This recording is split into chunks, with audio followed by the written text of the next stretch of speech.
اعوذ باللہ من الشیطان الرجیم بسم اللہ الرحمن الرحیم۔ معزز ناظرین السلام علیکم ورحمۃ اللہ وبرکاتہ۔ آج ہم نواسہ رسول، جگر گوشہ بطول،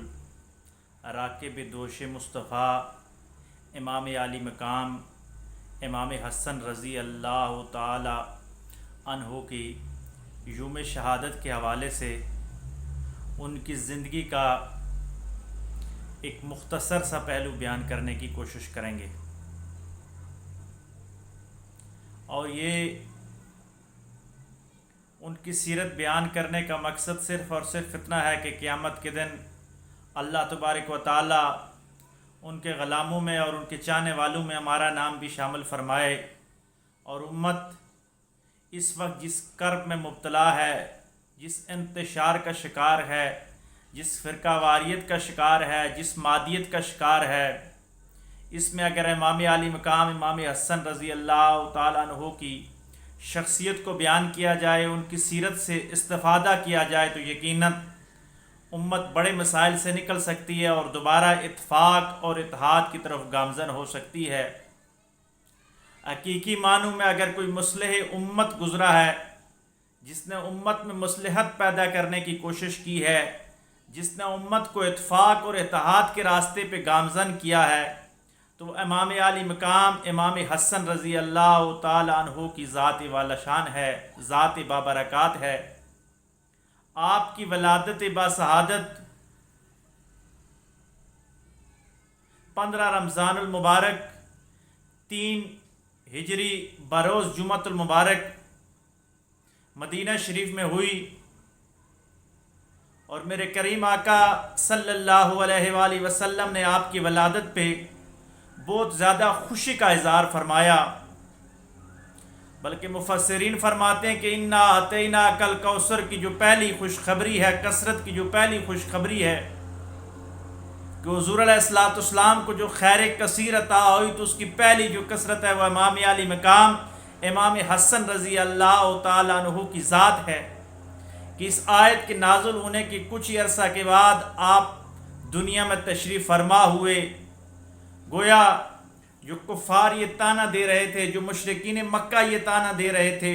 جو یہود یہ تانا دے رہے تھے کہ معاذ اللہ حضور علیہ الصلوۃ والسلام کی نرینہ اولاد نہیں ہے، نسل آگے نہیں چلے گی، تو اللہ تبارک و تعالیٰ نے حضور علیہ الصلوۃ والسلام کو یہ خاصیت عطا فرمائی کہ آقا علیہ الصلوۃ والسلام کا جو نسبت ہے، جو نسب ہے، حضور علیہ الصلوۃ والسلام کی ذات کا جو نسب ہے، وہ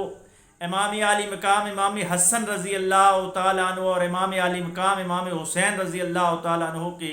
ذریعہ دنیا میں منتقل ہوا، اور قیامت تک آپ کی آل جاری و ساری رہے گی۔ حضرت عمر رضی اللہ تعالیٰ عنہ راوی ہیں کہ حضور علیہ الصلوۃ والسلام نے فرمایا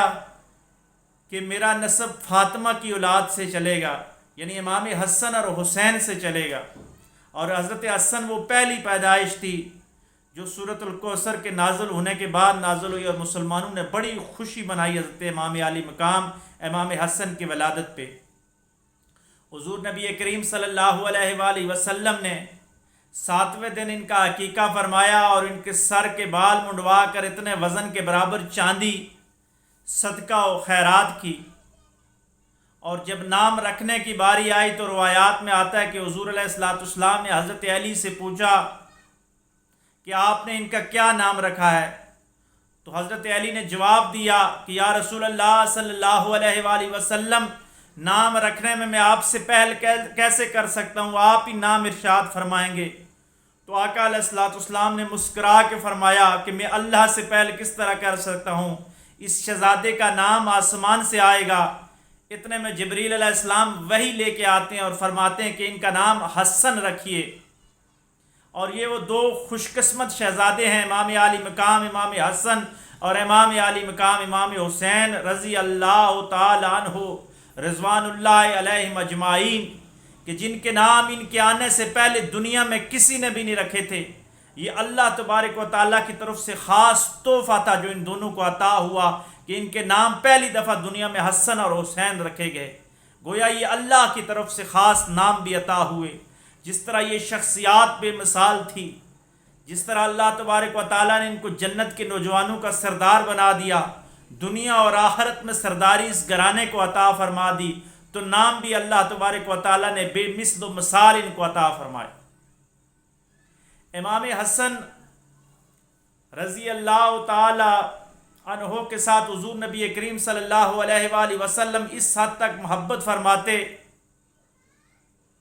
کہ جمعہ کے خطبہ میں آپ جمعہ کا خطبہ ارشاد فرما رہے ہیں اور یہ دونوں شہزادے آئے اور آپ نے ان کو اٹھا لیا، ممبر سے اتر کے آقا علیہ الصلوۃ والسلام نے ان کو اٹھایا، اٹھا کر پھر خطبہ وہاں سے ہی شروع کر دیا۔ نماز پڑھتے ہوئے آقا علیہ الصلوۃ والسلام کے دوش مبارک پہ سوار ہو گئے اور آقا علیہ الصلوۃ والسلام نے ان کی محبت میں اپنا سجدے کو طوالت دے دی، سجدہ لمبا کر دیا تاکہ یہ کھیلتے رہیں۔ اتنے نازوں سے پلنے کی وجہ یہ تھی کہ آقا علیہ الصلوۃ والسلام کو معلوم تھا کہ حضور علیہ الصلوۃ والسلام کے دین پہ جب مشکل وقت آئے گا،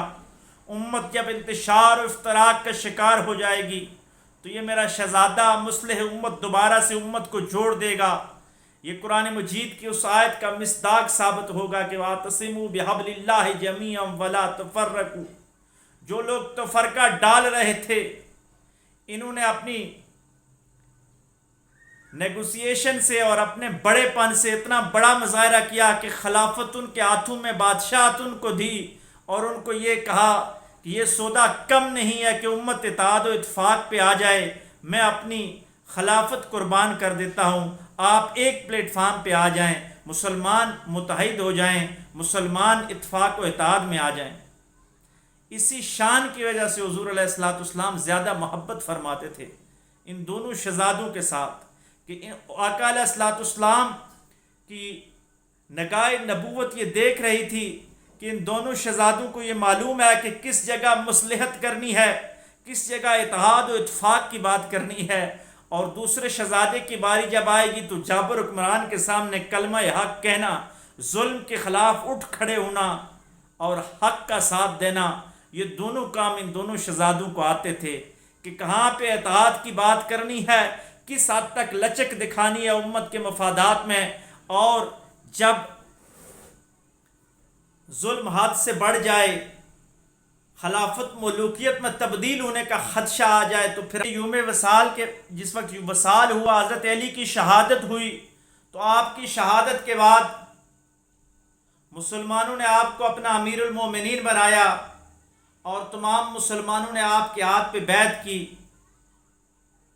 لیکن آپ نے بیعت لیتے ہوئے یہ شرط رکھی تھی کہ مجھ سے بیعت لیتے ہوئے یہ عہد کرو کہ جب میں حکم دوں گا کہ آپ لڑو تو آپ نے لڑنا ہے، لیکن اگر میں صلح کی طرف قدم بڑھاؤں گا تو آپ نے میرے ساتھ صلح کرنی ہے۔ امام عالی مقام نے 6 ماہ خلافت راشدہ سنبھالی، مسلمانوں کے امیر المومنین ٹھہرے اور آخری خلیفہ راشد ہونے کا اعزاز آپ کو حاصل ہے، لیکن آپ نے اپنے 6 ماہ کے اندر مذاکرات کے ذریعے، نیگوسیشن کے ذریعے اور مختلف حکمت عملی کے ذریعے مصلح امت ہونے کا وہ عظیم مظاہرہ کیا، اور وہ ایک شان آپ کے سامنے پیش آئی۔ آپ نے دنیا کے سامنے ایک مثال رکھی کہ آپ نے حضرت امیر معاویہ رضی اللہ تعالیٰ عنہ کے ساتھ صلح کی، ان کو صلح کا پیغام دیا، اور اتنا بڑا صلح کا پیغام دیا کہ بتا دیا کہ حضور علیہ الصلوۃ والسلام کی آل کے نزدیک اقتدار کوئی چیز نہیں ہے، اقتدار بڑی چیز ہے۔ آپ نے امت کی وحدت کے لیے اپنی خلافت راشدہ کو قربان کیا، اور حضرت معاویہ رضی اللہ تعالی عنہ کے ہاتھ پہ بیعت کی، اور ان کو اس چیز پہ مجبور کیا کہ امت کو اتفاق و اتحاد کے ساتھ چلایا جائے، امت کو ایک پلیٹ فارم کے ساتھ چلایا جائے، اور آپس میں انتشار اور افتراق کی طرف نہ لے کے جایا جائے۔ حضرت معاویہ اور امام حسن رضوان اللہ علیہ اجمعین کے درمیان صلح ہو گئی، اور مسلمانوں نے سکھ کا سانس لیا۔ منافقین کی طرف سے، یہودیوں کی طرف سے جو سازشیں تھیں جس کی وجہ سے مسلمان بہت ساری کمزوریوں میں مبتلا ہو گئے تھے سیاسی طور پر، ان کو امام عالی مقام حضرت امام حسن رضی اللہ تعالی عنہ نے ان کمزوریوں کو ختم کیا، اور اپنی شخصیت کی قربانی پیش کر کے، اپنے اقتدار کی قربانی پیش کر کے اقدار کو بچا لیا اور مسلمانوں کو پھر سے مضبوط کر دیا۔ خلافت کی باغ ڈور حضرت معاویہ رضی اللہ تعالیٰ عنہ کے ہاتھ میں دینے کے بعد آپ مدینہ شریف میں جا کے گوشہ نشین ہو گئے، ساری عمر اللہ اللہ کرنے میں گزار دی، اور حضور علیہ السلام کا وہ جو باطنی فیضان تھا وہ لوگوں میں تقسیم کرتے رہے، اور صدقہ و خیرات کا یہ عالم تھا کہ جتنے بھی آپ کے پاس حضرت معاویہ رضی اللہ تعالیٰ عنہ نے حکومت کی طرف سے آپ کے لیے اعزازیہ مقرر کیا ہوا تھا جو لاکھوں درہم میں ہوتا تھا، آپ وہ سب کا سب اللہ کے راستے میں قربان کر دیتے تھے۔ امام عالی مقام امام حسین رضی اللہ تعالیٰ عنہ راوی ہیں کہ بارہا دفعہ ایسا واقعہ ہوا کہ امام عالی مقام امام حسن رضی اللہ تعالیٰ عنہ نے اپنا سارے کا سارا مال غریبوں، یتیموں، مسکینوں میں تقسیم کر دیا۔ جود و سخا کا یہ عالم تھا کہ اپنے گھر کی فکر ہی نہیں رہتی، سب تقسیم کر دیتے تھے، لوگوں کے ساتھ حسن سلوک کا ایک بہترین مظاہرہ کرتے، اور لوگوں کو پیغمبر علیہ السلام کی وہ سخاوت کی جھلک آپ کی شخصیت میں نظر آتی۔ آپ کا حسن ظاہری حسن و جمال اس حد تک تھا کہ دیکھنے والے یہ کہتے ہیں کہ سر سے لے کر ناف تک امام علی مقام امام حسن حضور علیہ السلام کے مشابہ تھے، اور ناف سے لے کے قدموں تک امام علی مقام امام حسین حضور علیہ السلام کے مشابہ تھے۔ یعنی آپ کو دیکھ کے لوگوں کو حضور علیہ السلام کی ذات یاد آ جاتی، حضور علیہ السلام کی شخصیت یاد آ جاتی۔ امت کا یہ عظیم سرمایہ، امت کا یہ عظیم مسلح 28 صفر المظفر سن 46 ہجری کو کسی کے زہر دینے کی وجہ سے جام شہادت نوش کر گیا۔ آپ کی شہادت مسلمانوں کے لیے ایک مرتبہ پھر ایک المیہ بن گئی، اور وہ ذات جس ذات نے امت کو دوبارہ ایک پلیٹ فارم پہ جمع کر دیا تھا، یعنی حضرت عثمان کے بعد، جب حضرت عثمان کی شہادت کے بعد جب امت دو حصوں میں تقسیم ہو گئی تھی، تو حضرت حسن نے پھر امت کو جوڑ دیا تھا، آپس میں اتفاق و اتحاد کا درس دیا تھا، اور امت کو ایک پلیٹ فارم پہ جمع کر دیا تھا۔ لیکن افسوس، قدرت کی یہی حکمت عملی تھی، تقدیر کو یہی قدرت والے کو منظور تھا کہ امام علی مقام امام حسن کی شہادت کے بعد پھر زیادہ دیر تک یہ اتفاق و اتحاد نہ رہ سکا، اور آج تک مسلمان کسی ایک پلیٹ فارم پہ اس انداز کے ساتھ جمع نہ ہو سکے۔ یہ وہ مصلح امت کی ذات تھی امام علی مقام امام حسن رضی اللہ تعالیٰ عنہ کی، کہ جنہوں نے امت کو ایک پلیٹ فارم پہ جمع فرما دیا تھا۔ آپ کو اللہ تبارک و تعالیٰ نے